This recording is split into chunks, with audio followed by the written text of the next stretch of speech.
নানা সমস্যায় জর্জরিত ঝিনাইদহের দুটি আবাসন প্রকল্পের বাসিন্দারা। অস্বাস্থ্যকর ও শিক্ষার অনুপযুক্ত পরিবেশ, সুপেয় পানির সংকট এবং 3 বেলা খাবারের অনিশ্চয়তায় মানবেতর জীবনযাপন করছেন তারা। প্রকল্প দুটি দীর্ঘদিন এমন সংকটের মধ্যে দিয়ে গেলেও মেলেনি কোনো সাহায্য।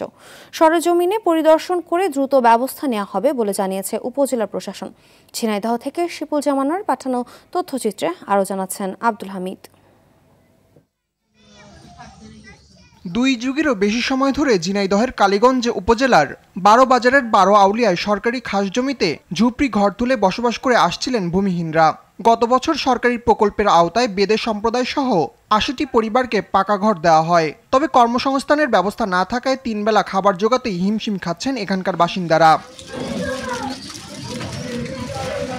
5টি অগভীর নলকূপের 3টিই নষ্ট হয়ে গেছে।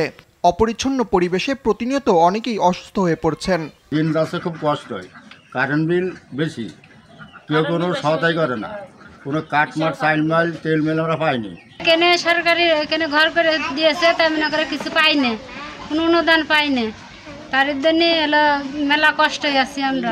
12 বাজারের জগন্নাথপুর গ্রামে স্বপ্ননীর নামে আরেকটি আবাসন প্রকল্পেরও একই দশা। বেদে, ভিক্ষুক, দিনমজুর সহ 59টি পরিবারের বসবাস এখানে। তাদের জন্য নেই বিশুদ্ধ পানি, শিক্ষা ও চিকিৎসার সুব্যবস্থা। ছেলে পিলে নিয়ে অনাহারে আসি, গ্রাম তো গ্রামে পানি আনতে যাই, কারেন্ট বিল দিই বেশি বেশি।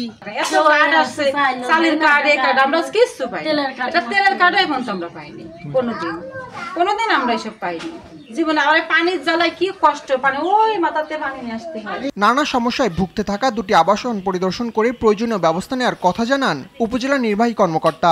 আমি পরিদর্শন শেষে আপনারা যে বিষয়গুলো বললেন আমি প্রয়োজনীয় ব্যবস্থা নিব। অসহায় মানুষগুলোকে আত্মনির্ভরশীল করতে সরকারি বেসরকারি সংস্থাগুলোকে এগিয়ে আসার অনুরোধ সচেতন মহলের। আব্দুল হামিদ, RTV।